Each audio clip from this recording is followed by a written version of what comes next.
evening. It's Saturday, the 20th of January. It's just past 6 o'clock, and welcome to our weekly news programme.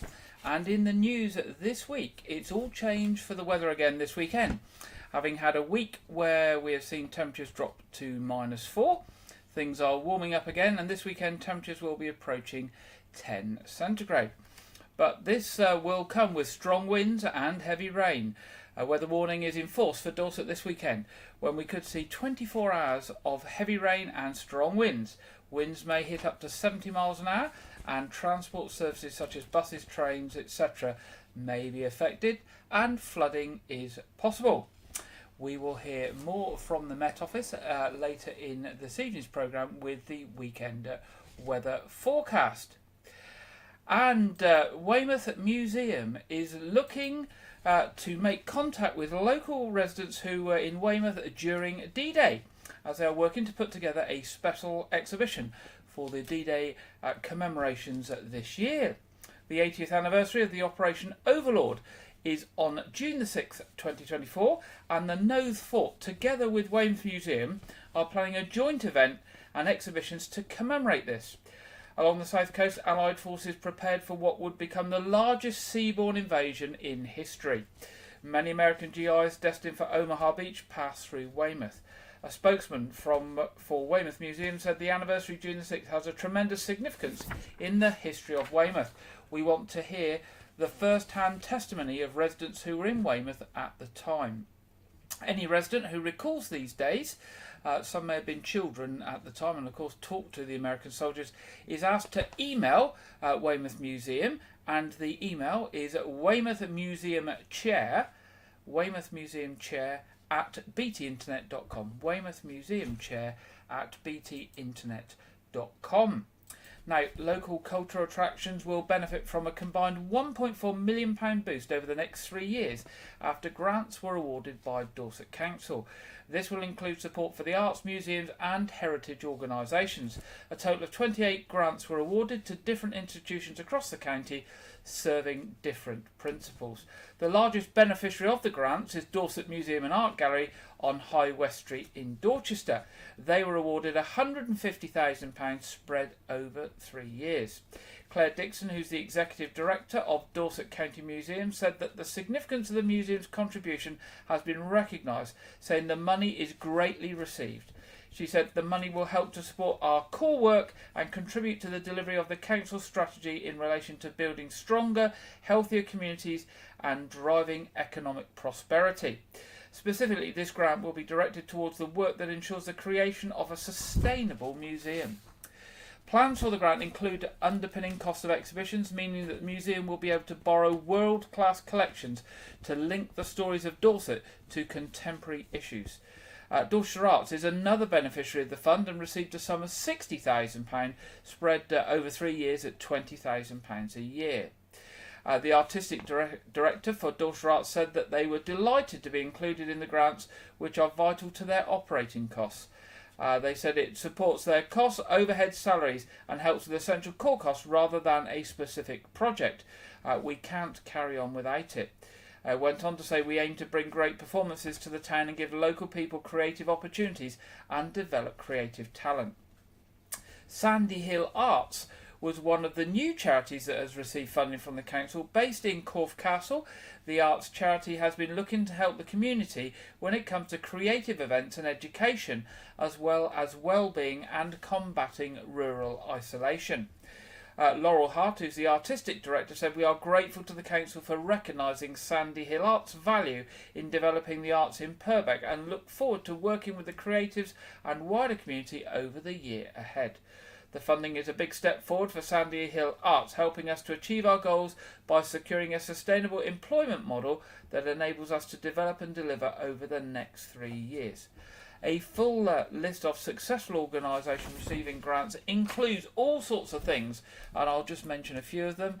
Activate, Arts Reach, B-Side, Bridport Arts Centre, Dorset Visual Arts, the Marine Theatre, Malham Theatre, Shaftesbury Arts, Bank of Dreams and Nightmares, the Charmouth Heritage Coast Centre, Walford Mill, West Bay Discovery Centre, and other things like the Blandford Fashion Museum, Blandford Forum Museum, the Keep Military Museum, and so on and so forth. Lots and lots of local organisations and arts bodies getting significant funding to help them continue making themselves available and delivering their services to the people of Dorset. Now, further outbreaks of measles will spread across the country unless urgent action is taken to increase measles, mumps and rubella vaccination uptake in areas at greatest risk. The UK Health Security Agency's chief executive has warned this week. Following a UK Health Security Agency risk assessment published last July, which warned of the potential for such outbreaks, Jane Jenny, who's the head of the agency, on a visit to Birmingham this week, has expressed concern that unless urgent action is taken, that we're likely to see the measles virus spreading rapidly in other areas, particularly those with low MMR vaccine uptake. Now, while in Birmingham, Dame Jenny visited the Birmingham Heartlands Hospital and meeting with health professionals coordinated in response to a current outbreak of measles in the area. She was learning what has worked and not worked in the West Midlands, and this will be key to helping other areas of the country prepare. Dame Jenny is calling on all areas to make a sustained commitment to turn around the falling measles, mumps and rubella vaccine uptake rates in communities across the country. Children who get measles can be very poorly, and some will suffer life-changing complications. The best way for parents to protect their children from measles is the MMR vaccine. 2 doses of the MMR vaccine give lifelong protection, and it's never too late to catch up. Immediate action is needed to boost MMR vaccine rates across communities where vaccine uptake is low. Now, in December, Dame Jenny welcomed the new NHS England vaccination strategy with its renewed focus on innovative delivery approaches, recognising the link between uptake rates and vaccine confidence and accessibility as critical. Measles spreads very easily among those who are unvaccinated, especially in nurseries and schools. It can be a very unpleasant illness and in some children can be very serious, leading to hospitalisation and tragically even death in rare cases. People in certain at-risk groups, including babies and young children, pregnant women and people with weakened immunity, are at increased risk of complication from measles. Now, the good news is that over 99% of those who have the 2 doses of the MMR vaccine will be protected against measles and rubella. There we go. So do ask at your local GP practice if you want to know more about the MMR vaccine, or you or family members want to get vaccinated. Now, Dorset Council Trading Standards have carried out a test purchasing operation in Dorchester and Weymouth to identify businesses selling age-restricted products to underage people. 11 retailers were targeted based on intelligence received, including from members of the public who believed they had witnessed underage sales. A 15-year-old volunteer asked to buy vapes and knives. 3 retailers sold vapes containing nicotine to the child. There is a free toolkit to help small businesses stay within the law for their sales of age-restricted goods and services, which can help them comply with the legislation. The resource is free of charge for any business in the Dorset Council area who has less than 100 employees and is available online at www.proofofage.org.uk. Now, the toolkit provides training on the sale of age-restricted products, and that can be renewed annually. Personalised product training, owners and supervisors' reports on training progress, a supervisor's handbook, and resource library which includes posters and training materials. Councillor Laura Beddow, Dorset Council's portfolio holder for culture and community, said, "We want to work with the businesses to keep them lawful and help keep children safe. Testing is important to raise awareness of the issues with employers. Our volunteers are supported in this work and their safety is our first priority." Excuse me. If anyone suspects the retailer is selling age-restricted goods or services to somebody underage, then they can report it to Trading Standards by calling the Citizens Advice Consumer Helpline on 0808 223 1133. That's 0808 223 1133. And they've said that there will be further test purchasing operations throughout 2024 to check that businesses are complying with those selling of age-related products. Now, following on from our earlier report of arts funding, Arts Reach are pleased to announce that the organisation has secured vital funding from Dorset Council for the next 3 years, which will help sustain the future of the professional touring programme it delivers in partnership with its community volunteers. Since 1990, Arts Reach has been dedicated to providing people living in rural Dorset with access to professional live performances and creative arts projects in rural venues and communities at affordable and accessible prices. Its performance programme is delivered in partnership with a network of over 40 volunteer promoting groups, and together the scheme presents over 130 high-quality professional events every year, usually in village halls and often in rurally isolated communities right across rural Dorset. The confirmation of this grant funding will ensure that Arts Reach is able to continue to bring professional live performances and creative arts projects to rural venues right across Dorset, in turn helping to nurture strong, healthy communities by actively combating issues such as loneliness and rural isolation. Alongside core funding from the Arts Council England, the annual Dorset Council grant of £42,000 will enable Arts Reach to continue to play a key role in generating much needed income for vital community assets such as village halls. Over £31,000 was retained by rural communities in 2022-23 as a result of Arts Reach's activities and programme. Now, are you interested in a career in the NHS? Well, if you are, Dorset County Hospital in Dorchester will be holding a careers fair on Saturday the 2nd of March, spotlighting the wide variety of jobs and training opportunities the Trust has to offer.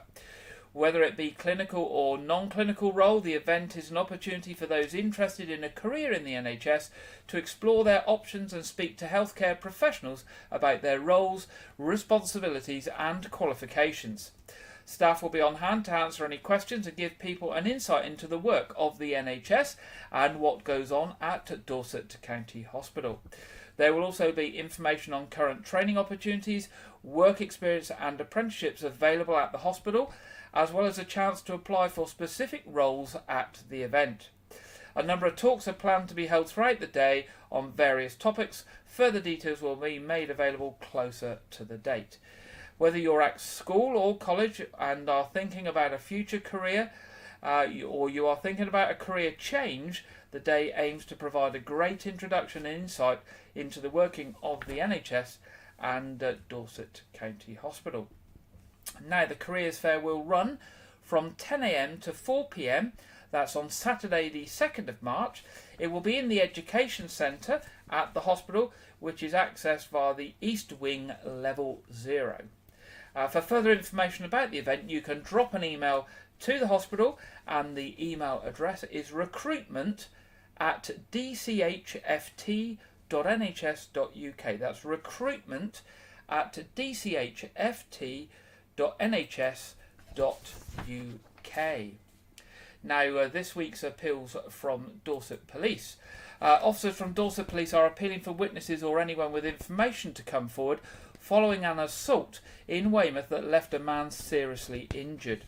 Between 1 a.m. and 4 p.m. on Saturday the 6th of January, the victim, a man aged in his 40s, was walking along the Rodwell Trail, close to the basketball courts in Parr Way. It is reported that the man was struck in the face with a glass bottle.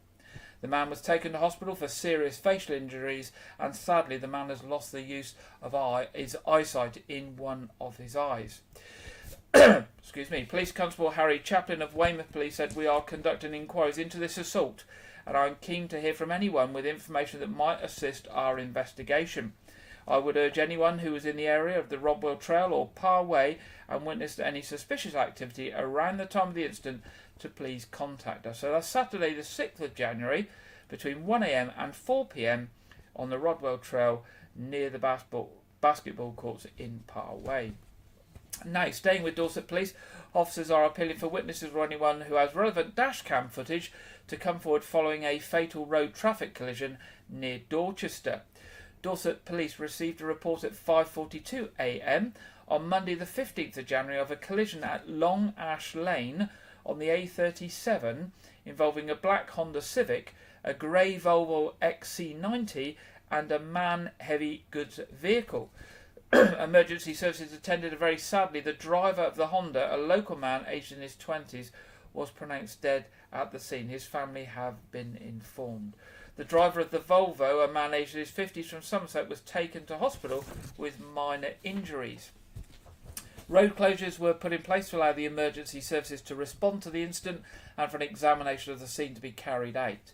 Sergeant Richard Stroud of the Roads Policing Team said, "Our thoughts are very much with the family of the man who sadly died in this collision at what must be an extremely difficult time for them. It is important that we establish the full circumstances of what happened, and I'm appealing to anyone who witnessed the collision or the manner of driving of the vehicles involved prior to it to please contact us.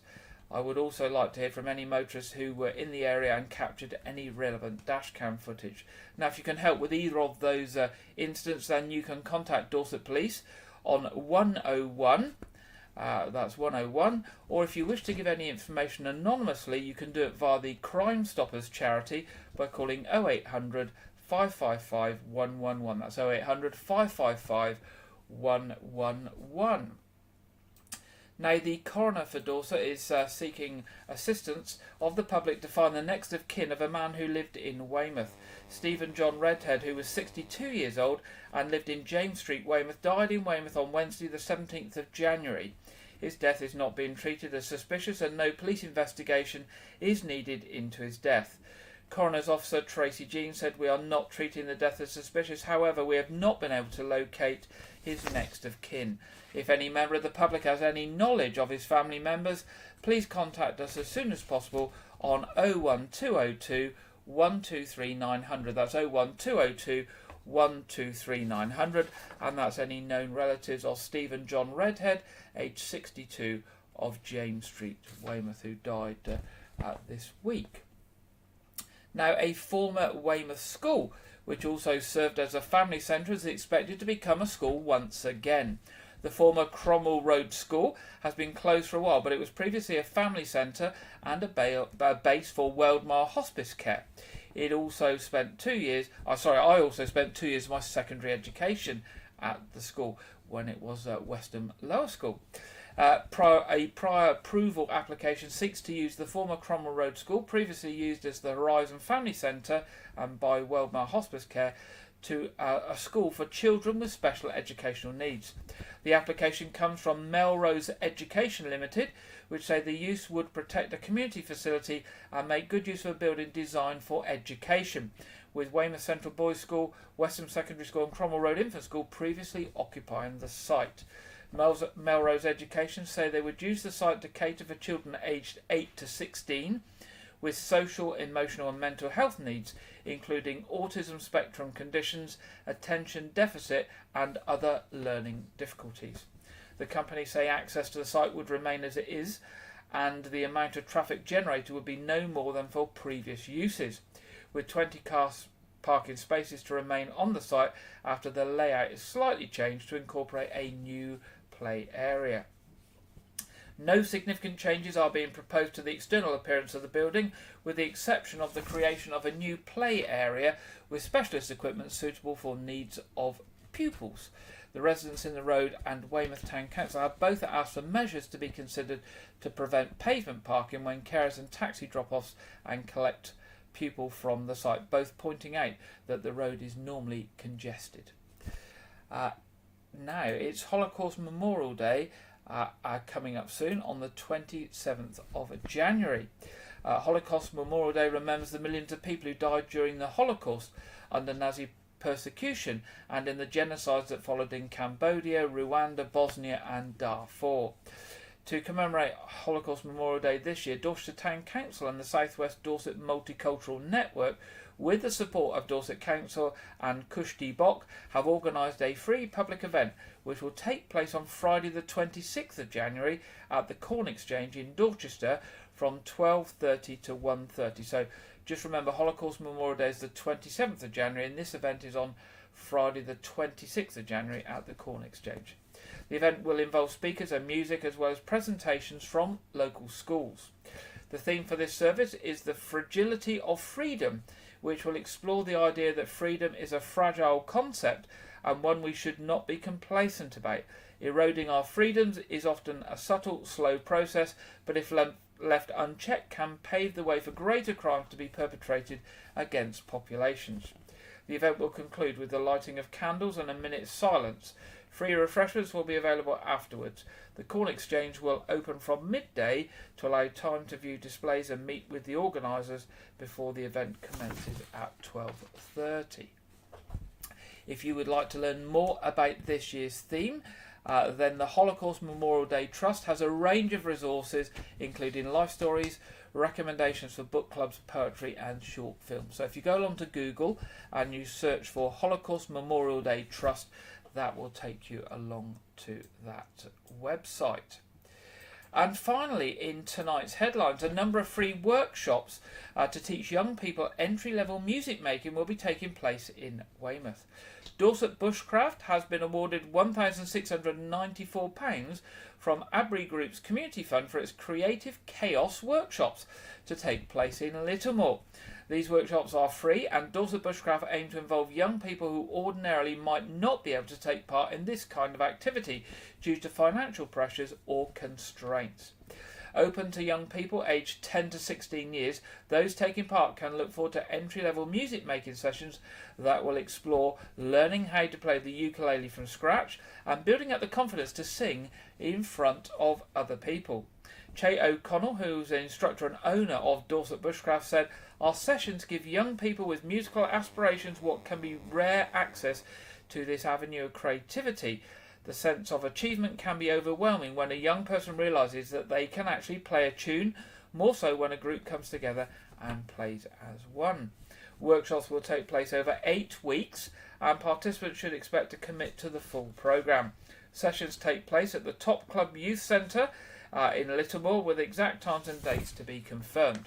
Now, if you're interested in those, then do get in touch with Che, and basically the email is dorsetbushcraft@outlook.com. That's dorsetbushcraft@outlook.com, and if you pop an email along to there, then you will get updated on those events and that programme that will last for 8 weeks. That's the end of our headlines tonight. Now, very, very soon, at the end of this month, the RSPB's Big Garden Birdwatch will be coming along. It's the world's largest garden wildlife survey. Every year, hundreds of thousands of nature lovers like you and me take part, helping to build a picture of how garden birds are faring. Almost 300,000 people have signed up already to take part this year, and the RSPB have actually run out of their pre-ordered printed materials that you can order from their website, and they post out. However, the good news is that you can still go along to their website and you can download the resources and print them at home, and everything that you need is on the website. So it runs on the 26th to the 28th of January. All you have to do is choose a 1-hour slot, choose a patch that you're going to monitor, and then record the birds that land in that patch during that 1-hour slot. You record the highest number of each bird species you see at any one time, and you report that back to the RSPB and help them build up a picture of what is going on with the bird population across the UK. Now, I've got a very, very short promotional video from the RSPB just about this year's event.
we go. So the website is rspb.org.uk/birdwatch. rspb.org.uk/birdwatch. And they just want you to report over that 1 hour. And don't worry, if you don't see any birds over that 1 hour, they want you to report that as well. So whether you see birds, whether you see a few birds, lots of birds, or no birds at all, they do want to hear from you. You can report back online by entering the information online, or you can put it in the post as well. Now, last year across the UK, over 500,000 people took part in the Big Garden Birdwatch, counting a whopping 9.1 million birds. House sparrows took the top spot, but counts of these chirpy birds are down 57% compared to the first Birdwatch, which was in 1979. In fact, we have lost 38 million birds from the UK skies in the last 60 years. With birds facing so many challenges, it's more important than ever to get involved with Birdwatch. Every bird that you do or do not count will give valuable insight to the RSPB into how garden birds are faring. So, nice little activity you can do alone or as a group or a family. Something between the 26th and 28th of January. Now, it's time in this week's programme to go over to our regular contributor, Andrew Wright, for this week's film review and preview. Welcome to White Regis TV Film Review and Preview. I'm Andrew Wright. This week, the musical teen comedy film Mean Girls arrived in cinemas. The film is an adaptation of the Broadway musical, the 2004 film, and a 2002 book, the book's not by the same name, and the book was the basis for both films and the musical. The film revolves around a previously homeschooled teenage girl who attends a public school for the first time and gets on the wrong side of the most popular clique in the school. The film stars Angourie Rice and Auli Cravalho, alongside Renee Rapp, reprising her role from the Broadway musical, and Tim Meadows and Tina Fey reprising their roles from the 2004 film. Now, the film has received mixed reviews from critics who praise the film preserving the essence of the original. I don't think I could see general consensus at what the criticism was, so you may just have to go check it out to find out. I'm not going to be watching it because it's not my kind of film, but the film is in cinemas this week, so go check it out and then post online via White Regis TV what you thought. Last week, the 29th Critics' Choice Awards took place in Los Angeles. This ceremony, like the Golden Globes, celebrates the best of film and TV. Barbie was originally nominated for a record-breaking 18 nominations, but went home with only 6 wins, including Best Comedy and most notably Best Original Song for the song I'm Just Ken, sung by Ryan Gosling in the film. However, it was Oppenheimer that received the most awards at the ceremony, taking home 8 wins, including Best Picture, Best Director, and Best Supporting Actor for Robert Downey Jr. The most memorable nomination for me was Godzilla -1, being nominated for Best Foreign Language Film. As this ceremony and the Golden Globes are the strongest precursors to how the Oscars will go, tune into the BAFTAs on February 18th on BBC and BBC iPlayer. The BAFTA nominations will have been announced as between when I have written this and filmed this segment, so I'll be covering that next week alongside the Oscars nominations, so I'll make next week more award season coverage. But that's unfortunately all I have this week. Be sure to tune back in next week for more award season coverage. Now back to Gary in the studio. Thank you very much, Andrew, and we will hear from Andrew next week about the Oscars and the other awards that have been announced and what's going on with them. It's time now for the national weather forecast from the Met Office, and this week we are joined by Greg Dewhurst. Hello there, welcome to your latest Met Office weather. It is all changed. We've moved from cold Conditions to now mild, wet and windy. We can see that on the bigger picture. Outbreaks of rain and strong winds pushing through Saturday, and then through Sunday into Monday. Storm Isha brings some very strong and damaging gusts of wind, some heavy rain. Met Office amber warnings in force for wind across much of the country as well. For Saturday, though, a lot of cloud across the UK. Outbreaks of rain pushing north and eastwards, though most places generally staying dry. A few glimmers of brightness possible still, perhaps across the far southeast, maybe also northeast Scotland. But for most, a rather cloudy, damp afternoon to come. And temperatures, well, on the face of it, higher than recent days. The wind's coming in from the south this time, so temperatures 7 to 9 Celsius generally, but still feeling quite chilly under that cloud, particularly across central and eastern areas. The wind's picking up as well, particularly as we move through the evening time. As the rain starts to set in and becomes heavy, we could see some gales around the coasts. As this system pushes through, we could see the heavy rain combined with some snow melt could lead to some localised flooding across parts of Scotland in particular. And then behind it, a mixture of clear spells and some blustery showers moving in too. The winds ease a little bit for a time, but then start to pick up again through Sunday. Temperatures generally holding up above freezing, so most places frost-free to start Sunday, with variable amounts of cloud, but already some heavy rain pushing across northern parts of England, which could lead to some localised flooding combined with some snow melt. And then Storm Isha moves in. Outbreaks of rain across much of the country, turning heavy, leading to some disruption. Surface spray on the roads, localised flooding, generally staying dry across parts of central, southern, southeastern England until later on in the day. But the winds really start to pick up for everyone. We'll see gales across the country. Warnings for wind cover the whole of the UK through Sunday afternoon, evening and overnight into Monday. So taking a look at the temperatures, generally double figures, so above average for the time of year. But given the cloud, the rain, the strength of the winds, it will feel cooler than the numbers suggest, but milder than it has been of late. The heavy rain really ramps through as we push through Sunday evening. Widely gusts of 50 miles an hour, 60, 70, 80 miles an hour possible at exposed coastal areas. Amber warnings in force across many parts of the UK. The rain clears as we head towards Monday morning.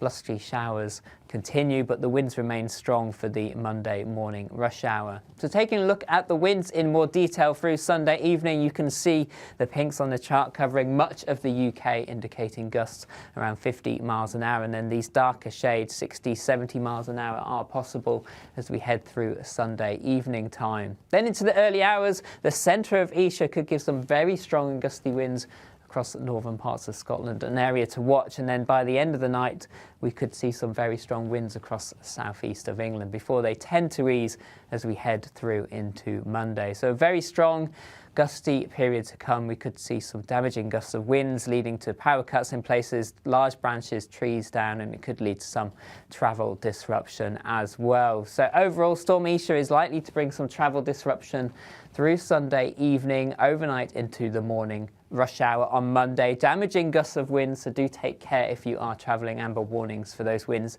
right through into Monday morning, and some dangerous coastal conditions, large waves too. So if you'd like more information, you can follow us on our YouTube channel. See you soon. Thank you very much there, Greg. And look into the local weather for the week ahead. Hopefully it's going to pop up. No, there we go. As we can see, those blue spots are back for the wet stuff. And the temperatures have increased, with temperatures around 12 and 13 expected this week. Quite a change from the -4s that we've had down to over the last few days. So again, you'll need your coats this week, but you'll need them because it's wet rather than cold. I think the plan for the following week, though, is that we return to that cold winter weather again. So hopefully just 1 week of wet and wind. Now, moving to our What's On. Firstly, looking at Weymouth Pavilion. 21st of January, Spirit the Dance. 26th of January, Thank You for the Music and Have a Tribute. 27th of January, 80s live music. And that includes music of Madonna, Wham, Madness, Bon Jovi, Soft Cell, etc., etc. All your favourite 80s music. 3rd of February, Let's Dance. 4th of February, Beyond the Barricade. And 7th of February, Shakespeare by the Sea. Just a touch of some of those things on at Weymouth Pavilion in the next few weeks. Of course, to find out the full programme, to book tickets and to see stuff further ahead, the website is weymouthpavilion.com. To book tickets also you can ring the box office 01305 783 225. Turning to the Knowth Fort, things start to happen again there from the 10th of February. And on the 10th to the 18th of February we have a World War II week. 2nd to 3rd of February, Castles and Dragons Fantasy Adventure. 17th of March, Science Day, and much more coming up. They're starting to put this year's programme on the Knowth Fort website, so do pop along to knowthfort.org.uk to see what's coming up at the Knowth Fort when they start to reopen for this year's season. Now, Arts Reach, we mentioned in our news this evening, a very full programme now published for Arts Reach for the season ahead. Just some tasters in our area of Dorset. Sunday the 21st of January, Wild Visions Untamed Myth, which is a storytelling thing at Cerne Abbas Village Hall. Friday the 26th of January, an evening of Very Old Radio, West Stafford Village Hall. Thursday the 1st of February, Luke Wright Silver Jubilee at Shipton Gorge Village Hall.